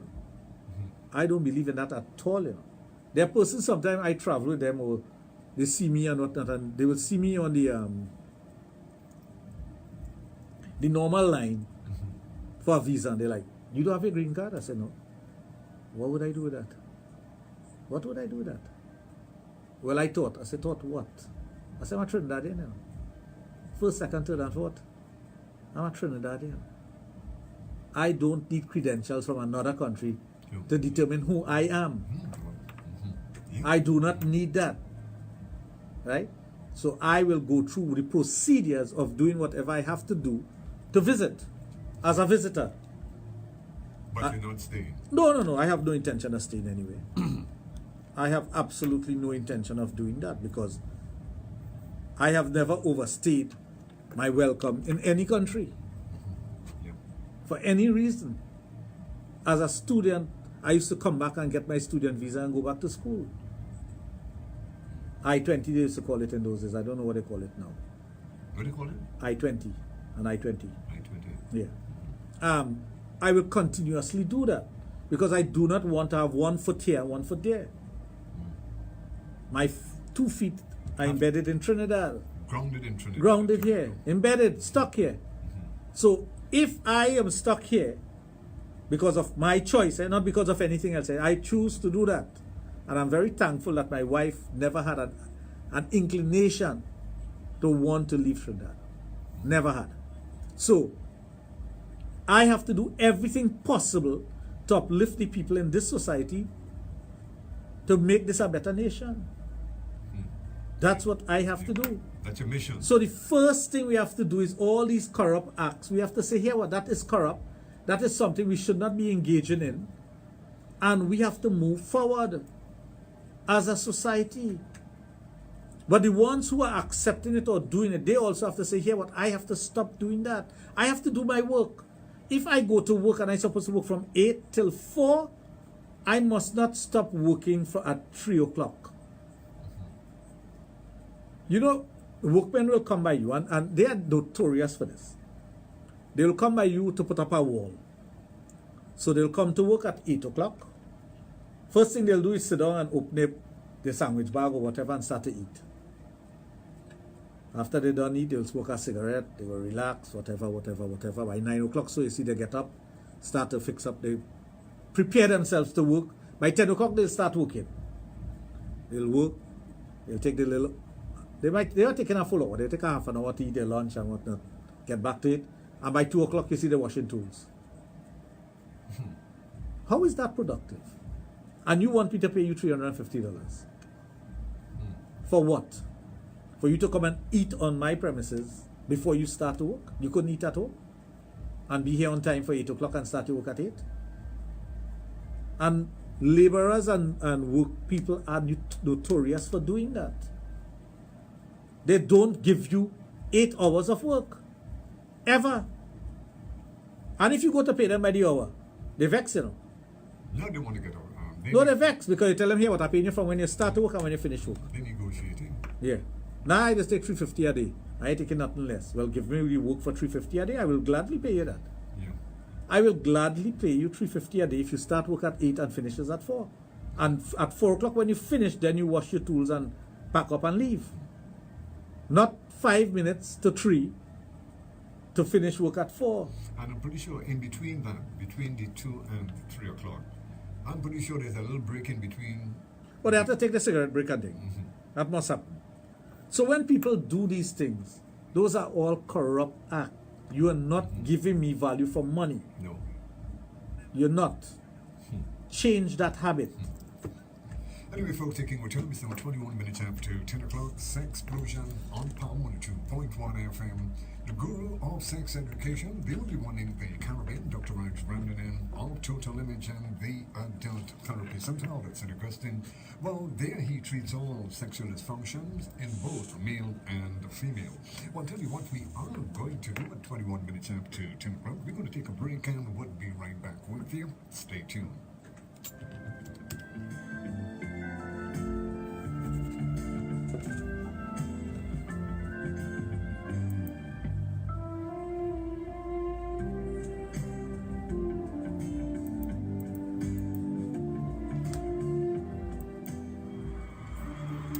It's Live at Lunch with Corey the Slick Pascal and Chris. Weekdays from 1 p.m. on Power 102. This is your daily diet of live performances, interviews with local, regional, and international superstars. When I come here and I do an interview with you guys, it's always interesting. You feel relaxed. Thank you, Ramesh. At home. So that's the first thing. The edges off and just have fun. I'm telling you to train your cat, train your cat, train your cat. I said cheers to all the fans of soca. Turn the music loud. What do y'all think, man? Everything good, man. Everything good. Everything is good, man. Turn on the power and enjoy the music live at lunch. Weekdays from 1 p.m. on Power 102. Empowering you. News Power 102 That's another one. State of the Nation. 1 full hour of the latest news from 12 noon to 1 p.m. Mondays to Fridays. Yes, the Minister of National Security has a discussion with the Commissioner of Police relative to this matter. State of the Nation, analyzing the major news stories and issues affecting you. State of the Nation, the latest news, credible contributors, You must and ask them when you comprehensive pop up on analysis the of station. top stories and issues making news in Trinidad and Tobago, the region, and around the world. I hear that. State But of the in Nation, the ad- with your input Yeah, via the News but Power some of 102 them app, text, social media, and live calls. State of the Nation, State of the Nation, Mondays to Fridays, 12 noon to 1 p.m. and only on News Power 102 FM, online and via the News Power 102 app. The State of the Nation. With one click, you could listen to me anywhere you go. Everywhere. No, they can't fix that. Hear everything from You the know, afternoon talk that you drive cannot all fix. the power Every- 102 There are some things you can fix and you cannot fix that. Everywhere. Everywhere. Send your comments directly to Studio 2 using the messenger. Hey, take your time, man. But you know what they will say? No. Plus, get all the They will latest say news on basically crime, what you're dealing politics, with government, and much is East-West more. corridor Download it in people. the Apple iTunes and But it's Google not the Play right. Store It's not the for right free. thing. It's not the right thing. You don't call here and tell me calm down and slow down. Call and make your point. Because I could if you remember want more of me, many years Barrington, ago Slippy Thomas, and when the I was afternoon with drive team, TBC. get the Power 102 mobile app. When Wow. well, I did a broadcasting course in New York in the 70s. The first thing they said, "What? You want to come down here and play Yankee or no? You're pronouncing your teeth because it's who you're dealing with." Now, strange. If you're working in one of those stations like 9 Step 1 and them, you could get away with that. But when you're dealing with East-West corridor people, they want to hear gutter. And I'm from Belmont, so sometimes you're sleeping the whole thing. They say, "Well, yes, he sounds like one of us. Always ahead of the rest. So what's saying is, if they're doing that and training, yes, they bring up that first, yes. and change that first. From 4 to 7 p.m. Change that first. Somebody should tell her that. Change that first. If you'd only give me the highlight before they would drop it on. How long I was supposed to tell you that? If you'd only tell me that, I'd drop it on there. You live with us. Because I was eager to open my mouth and We break the stories before everyone else, I'll catch taking it the up. issues and making the predictions. We are troubled by Just a ask them. photograph. It's a Spanish woman who we sure is not in the police service, in an inspector uniform, an inspector shirt. She has on a black lingerie. The shirt is open. I mean, have you seen the photographs? Well, I haven't seen it yet. So, to hear it before it happens, listen to the Power Team, Barrington Skippy Thomas and Richard Norray. Well, I thank you for bringing it to my attention. What I'll do immediately is launch an investigation into that matter immediately. Rumbling the issues on Power 102, empowering you. Sexplosion is on Power 102, Wednesdays and Fridays at 9 p.m. Your sexual energy emanates from you. It is part of the coloring of your aura. Everyone has a color attached to their aura. Sexplosion with the angels. The country's most informative sex education program is Sexplosion with Dr. Raj Ramnanan, the guru of sex in the Caribbean. A lot of times we think that sex is totally below the waist. It is not below the waist. It starts in the brain. Your largest sex organ that you possess is your brain. Tune in for accurate, truthful, and open discussion on all sexual matters with discussions to educate, inform, and entertain you. Sexplosion with Dr. Raj. Wednesdays at 10 p.m. and Fridays at 9 p.m. exclusively on Power 102.1 FM.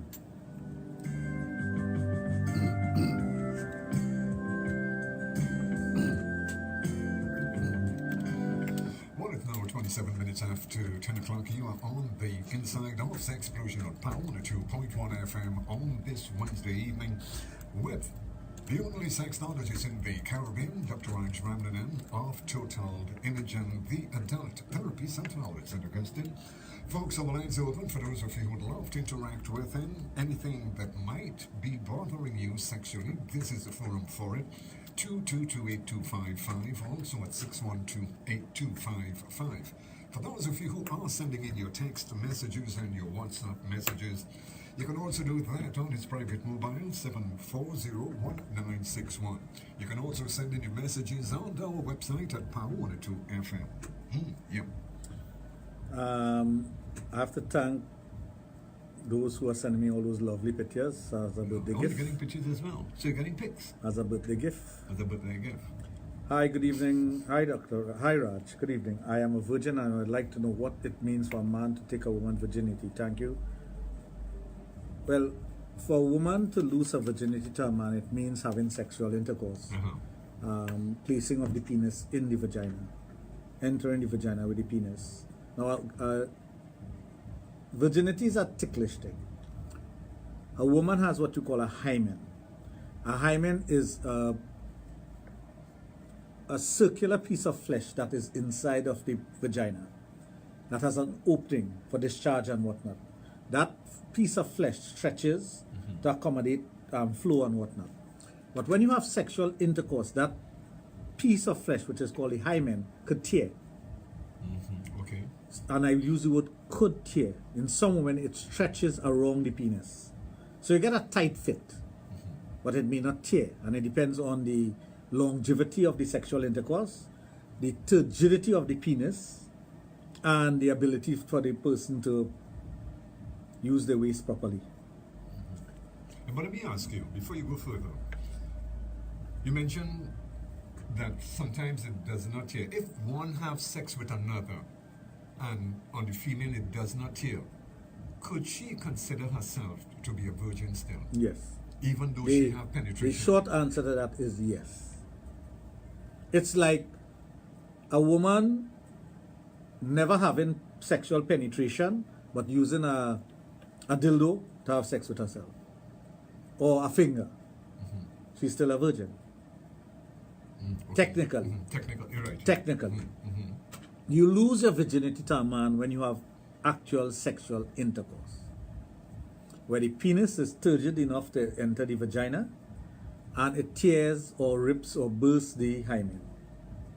That's why you have blood or you have spotting with some women, not all.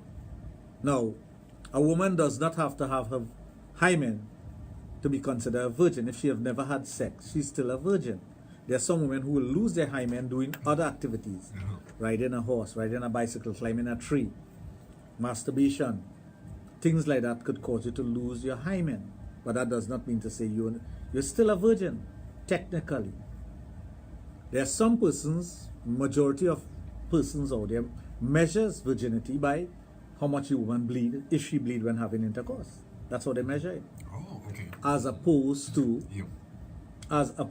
to her sexual experience.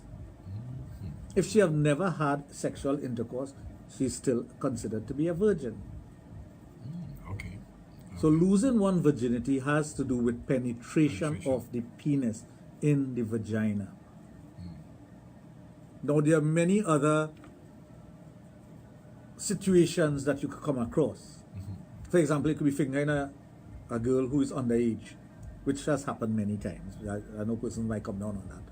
And she loses her virginity, but she loses her hymen, not her virginity. Because she haven't had penetrated. Correct. But in the loose term that we use is she lost her virginity.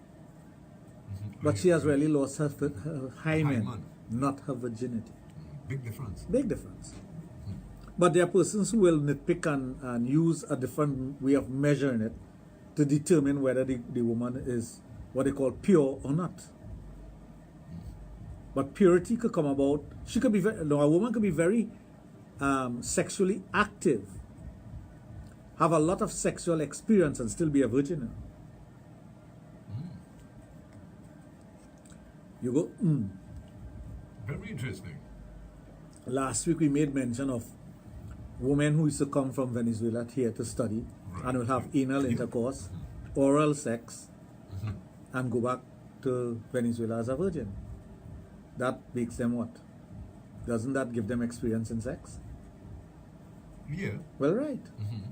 They may not have been penetrated vaginally. So there are cases where you could have sex in many different forms. Sex is not only penis and vagina. Again, this is where education comes in and understanding. Sex is not only penis in vagina. Sex starts with foreplay. Sex starts with feeling up. That is sex. That is sexual experience. There are many women out there who have given blowjob and never lost their virginity or never lost their hymen. But they have given blowjob from a very young age. Because that's what they enjoy doing. So they know how to give. They're real good at blowjobs. But they've never had sex. So they have experience with blowjobs. There are a lot of young men who may have experience with fingering or feeling up or performing oral sex on a woman but never penetrated a woman with their penis, although they are in the minority, as opposed to the women who have done other things. There are girls who will do anal sex, foreplay, blowjobs, whatever. Bring you off. As we say in Trinidad, jock the prick. We're over the time. Just wanted to make sure. They would do that and have experience in doing that. But they have not had sexual intercourse. Yeah. I can see there are so many ways you can look at it. It all depends on you and what are your ideas about this thing called virginity. Men have no hymen to burst and men have no string to burst and anything like that. Because I know there are men out there who still think that there's a string to burst on your penis. There's nothing like that. Yes, but we have discussed in past programs, as far as the men are concerned, that little thing that you have. The frenulum? Yeah. That feeds blood to the head of the penis. Why a lot of people feel that, a lot of men feel that, when you're having sex, that have to burst. Because a lot of men, they look at porn and they see circumcised men who does not have their foreskin and they think that you need to lose that. But there's nothing to lose. Again, education from porn. Porn does not educate anyone. It is not a means of education. Don't use porn as education. It's basically for porn is entertainment. That's all it is. It's entertainment. Like one guy called me and he said, I want to last long as them fellas in porn. I said, you ever see how long they last? Say, yeah, boy, them fellas could go on and on and on. I say, you ever see how long they could really last? Have you ever been on a set? Don't feel some of them don't have premature ejaculation, you know. Don't feel that, you know. But there's something called cut and splice in movie land. Well, yeah, we all know. Right. Because he or she could be having sex today, and they cut that scene today, and then 3 days after. Yeah, and it looked like if they're having sex for 2 days. And then they mesh it together. Correct. And, Editing does that. I say, so do not believe what you see in porn. I have been on many sets already, watching porn movie being made. I have made many porns. And I know what I'm talking about. So don't believe what you see. The final product is the man who is doing that splicing, you know. It's what his brain has that conceptualize the porn, you know. As a matter of fact, sometimes on year end, he's up for an award for the best photography. So you have to understand, is it true that just having an erection increases your testosterone level? No, that's not true.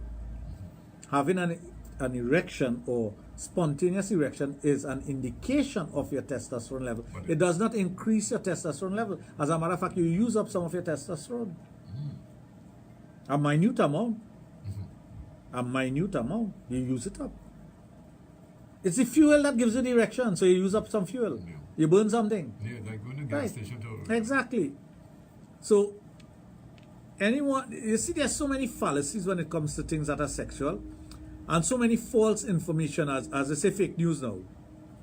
There's so much fake news when it comes to things of a sexual nature that we grew up with, that person who have told us about since time immemorial, that sex is this and sex is that and sex is the other. And to justify our own shortcomings, we believe what we hear. Yes, we do. Because we want to justify our own shortcomings. But in reality, it is the furthest thing from the truth. Anyway, folks, taking return, it's now 24 minutes before 11 o'clock inside Sexplosion on Power 2.1 FM. Sexologist Dr. Raj Ramnanen, the only one in the Caribbean of Total Image and the Adult Therapy Center out at St. Augustine, where he treats all sexual dysfunctions in both male and female. Our lines are open for those of you who would love to interact with him via the telephone. Feel free at 222-8255. Also at 612-8255. Yep. I have heard men, when you ask them the question, have you ever masturbated? And in disgust, they will tell you, no. Like if it is a crime to masturbate.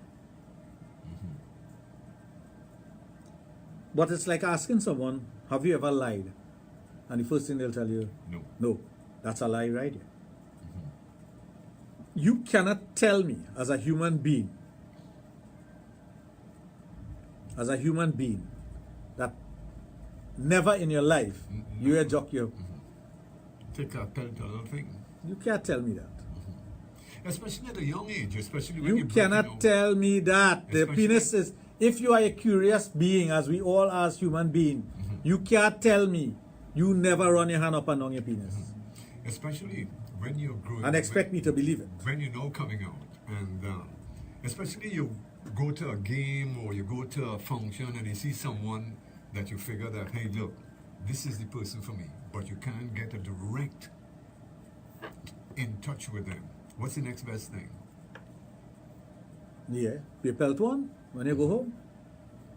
But apart from that, when you soap in your penis, your hand will move up and down with it and you'll get a feeling. So you cannot tell me you never do it. But they will tell you in disgust, no, I never do that. So I just leave them alone with their... It's like asking someone, have you ever lied? And they'll tell you no. So you just tell a lie. And I leave it at that. And it wouldn't take him 2 seconds to answer. To tell a lie, another lie in 2 seconds. Hello, darling. I'm not going to tell you who that is. I feel I know what it is. Nah, you don't know that person. 2 syllables. Nah. Oh, okay. Good night, Doc. Is it safe for an uncircumcised man to have unprotected anal sex with his wife? And what is the best position for her to be in? Well, you could have unprotected sex with anyone. You could have unprotected sex with your wife. You could have unprotected sex with someone. You could have anal sex. Is up to you. It's your choice. And the best position for anal intercourse is the rose fowl position, where the woman lies on her back, buttocks elevated, feet or knees up to her chest, and you penetrating slowly, using lots of lubrication and a desensitizer for the anal passage. That's important. Yeah. And of course, if the woman, if you have the fear of being contaminated, all you have to do is make sure she used the washroom or the toilet before and do an enema. That's all. And you can go ahead from there. And you're good to go. But like they say, you can't play mass and free powder. Hey, today I was at a place listening to another station that I enjoy listening to. We were a good friend. And all of a sudden I heard this Explosion team. Je t'aime playing. And I'm like, oh yeah? Why is somebody playing my theme, sir? This version?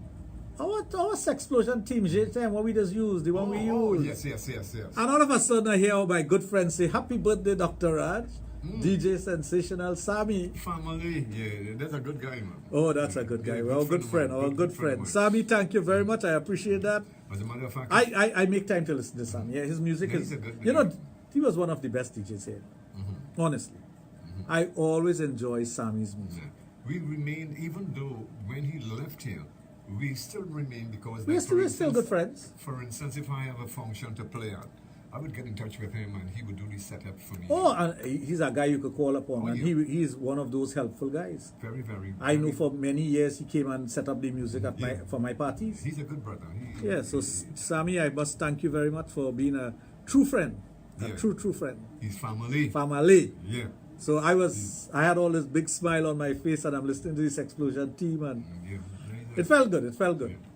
And he did the appropriate thing, play the Je t'aime, and then send out the greetings. Yes, so anal intercourse is a matter of choice. I know there are those who will say it's unclean. There are those who will say many different things about it, but it's a matter of personal choice. It is, because I know a lot of people that, you bring up this subject of anal sex, and just the main idea that you mentioned, anal sex. It doesn't make you gay. No, you can see the expression on their face. But it faces. does not make you gay engaging in anal intercourse. Again, it's a matter of choice. It's a matter of what turns you on.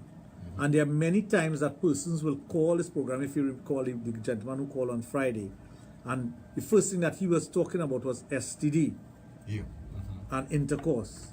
But I'll tell you something. We have a saying in Trinidad, a standing penis have no reason.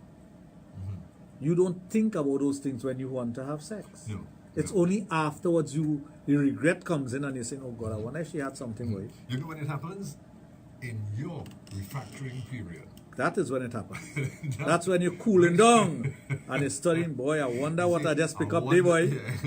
I wonder if she has something. I wonder if tomorrow, if things will look different downstairs. And that's another thing. It doesn't show right away. A couple of weeks or months. A couple of months. There's a gestation period. Yeah. Hey, the duck is on, man.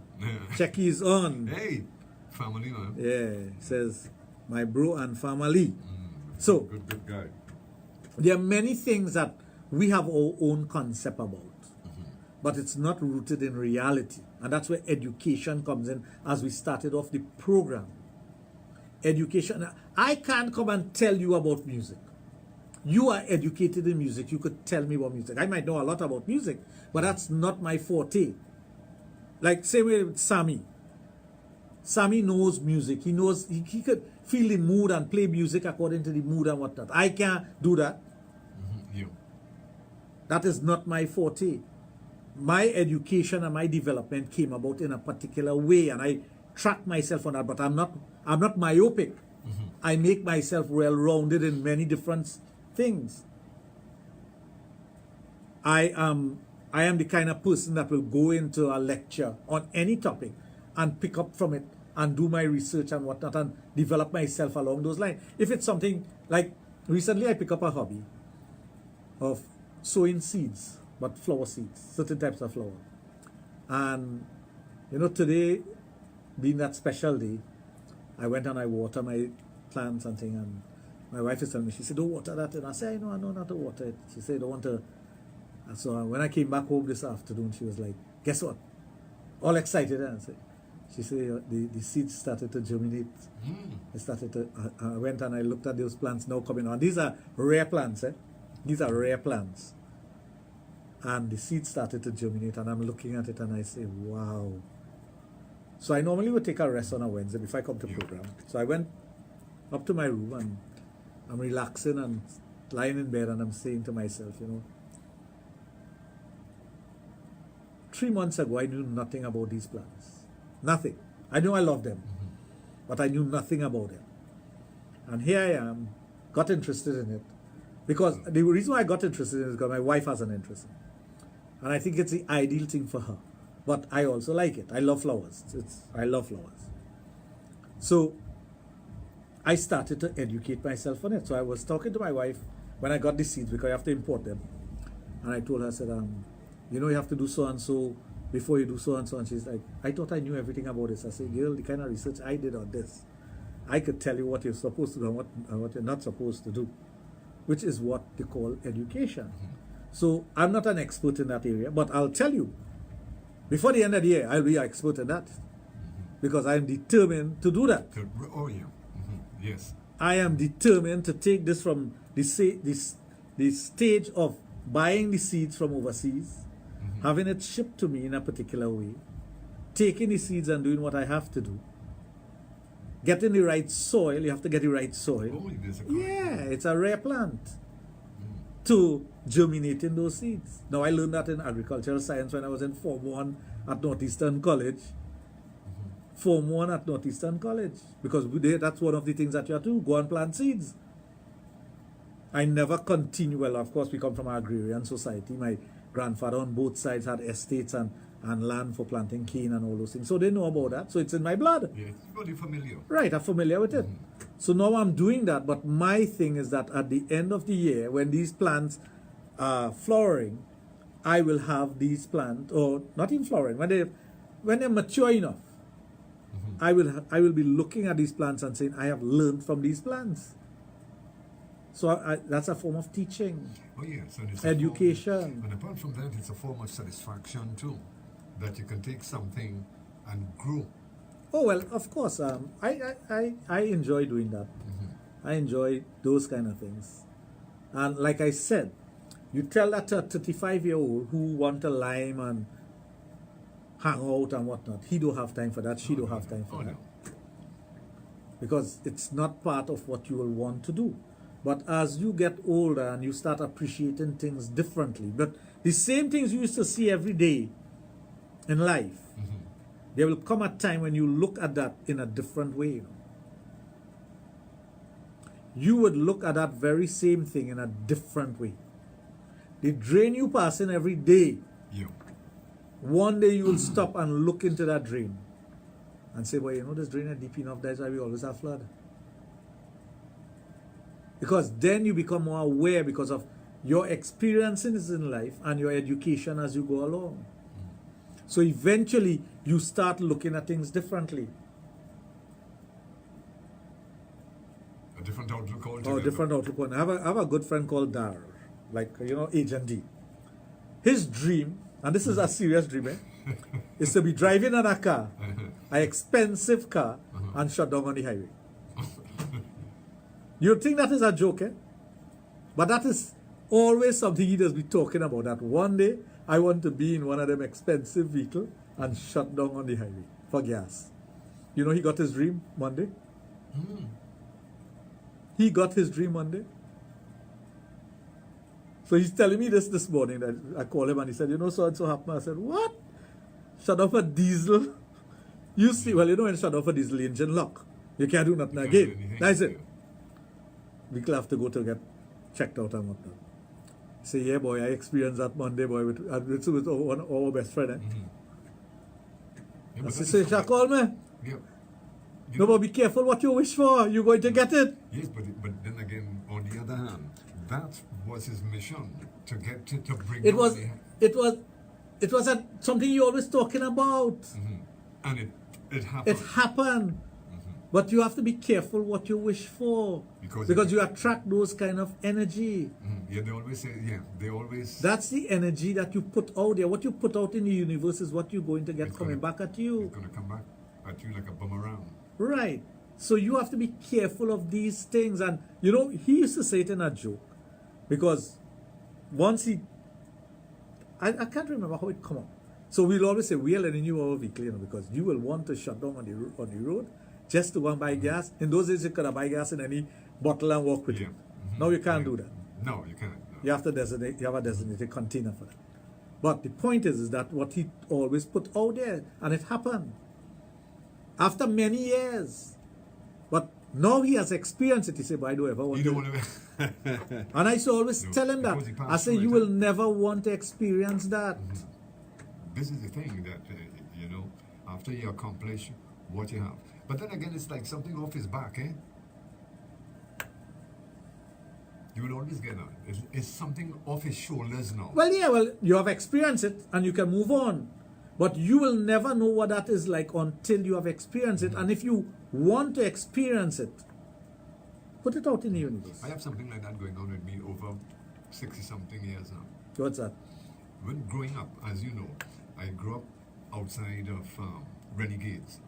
Renegade Steel Orchestra. My favorite band. Yeah, I didn't grow up hearing them. I grew up with them because they used to play right outside our house. Yeah. And my grandmother used to wake me up every Juve morning to go and see them. And I always have this thing in me to wave. The flag. The flag. It was For a them. white flag with Renegades written in red with little tassels at the end. And you won't believe, up to today, that still bothers me.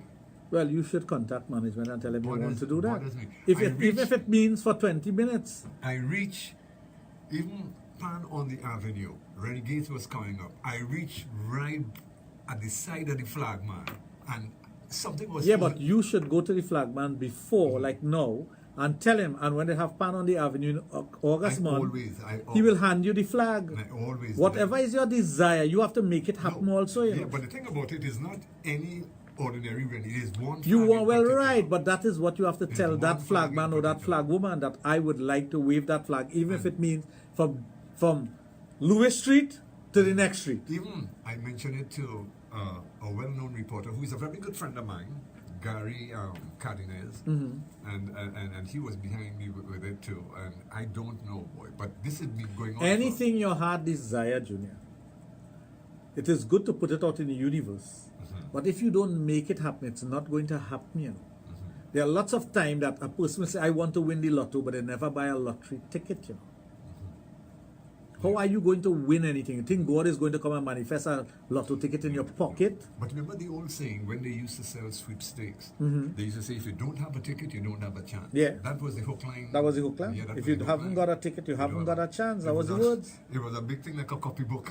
Yeah. The tickets. But the point is that you cannot just sit back and have a desire. That you have to work towards the end.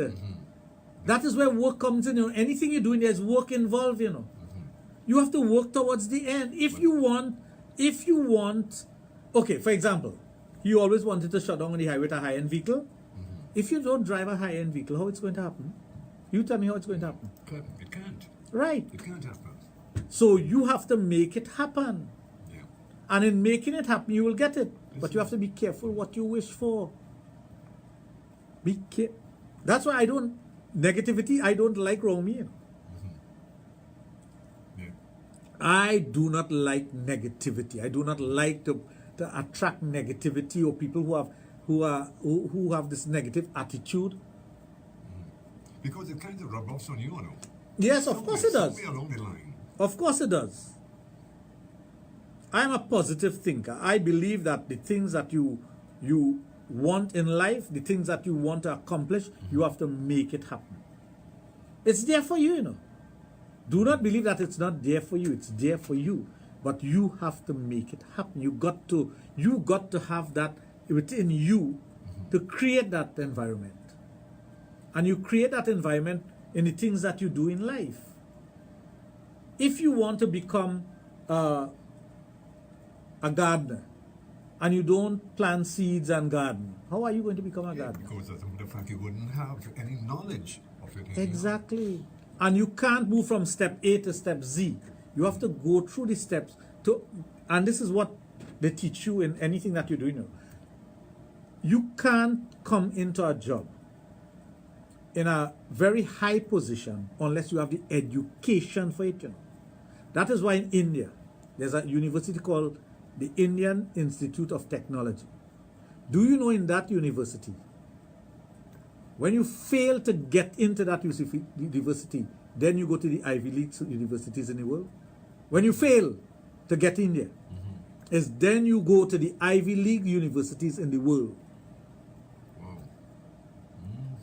The entrance exam alone, 98% of the people who write it fail. 98, 98 is saying? 98, only 2% pass. Wow. It's the brain of the brain that's getting into that university. That's why all the big companies in the world just go there to recruit their top executives. Because when you finish that university, you are one of the brain in the world. That's why India exports brain. What are the CEOs of these big companies throughout the world now, especially in America, that you see now? They are from India. Why? And they're young, very young. But when you get into the Indian Institute of Technology, which was invented by Nehru, strictly to create the minds that will lead the world in the future, 2% of those who write the exam gets into that school. When you fail, you go to Princeton and Yale and Harvard and those, Oxford and whatnot. And those are established universities? Yeah. And when you think in terms of... No, it's not less established universities. No, I'm talking about Princeton. You know what I'm telling you? When you fail that university, fail to get in there, then you go to those schools. Wow. If you don't have the brain to get in there. So that's what I'm telling you, education. So that person now, when he gets into a CEO position, and he know what a university, you know what a university and you get in to be a CEO of Apple or one of these companies. How that happen? The kind of brain them fellas have. We can't dream to have that. But they can apply whatever they learn to whatever situation they get into. And they could inject themselves into any area to be the chief financial officer, to be this, to be that, to be the other, anywhere in the world. And hit the ground running. Because of the education. Because of education. Yeah. That is the importance of education. That is the importance of education, having an educated mind, being able to propel yourself with education. And you don't have to go to the university and get a degree and whatnot. Stick to the basics. Make sure you learn. If you are a mechanic, be a good mechanic. Gandhi said it, whatever you choose to do in life, be the best at it. That's why I always a lover of trade. Trade? Yeah, trade. I mean, education is very, very important. But when you specialize yourself in doing something, if it's building benches, fixing lights, fixing fridge. Correct, but you feel that man who building benches, fixing light and whatnot, he may not have gone to school, and even my grandfather never even see the door of a school. But you couldn't beat him in trade. This is it. He never even see the door of a school. But he was highly educated. Yeah. He wasn't, as a matter of fact, they call him illiterate because he couldn't read English. But trade is... No, but he had nothing in Hindi, he didn't know. And he could have read all the books in Hindi. Very knowledgeable. So he was not illiterate. He was illiterate as far as the time of the country. But he knew his language and he knew his books and whatnot. But he couldn't read English until he taught himself and whatever else. But the point is that you have to propel yourself based on the factors that you have, the base that you have. Yeah.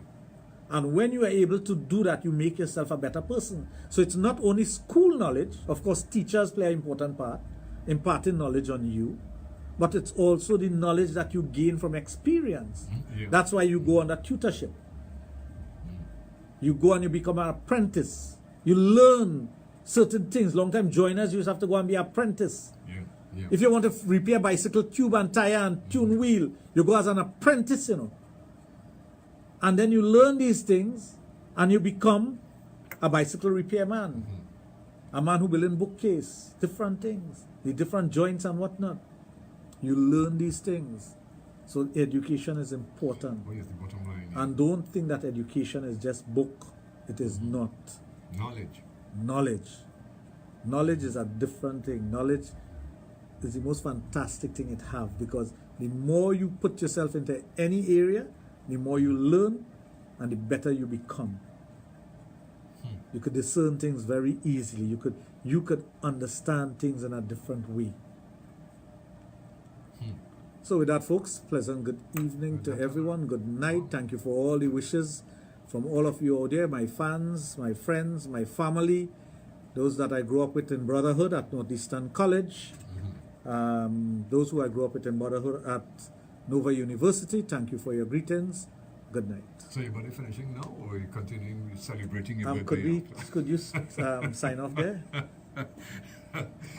Well, folks, you've been listening to Sexplosion on Power 2.1 FM, the only sexologist in the Caribbean, Dr. Raj Ramnanan, and I tell you, of Total Image and the Adult Therapy Center out at St. Augustine. Then you can look forward of listening to Dr. Raj this coming Friday, right here on Power 2.1 FM.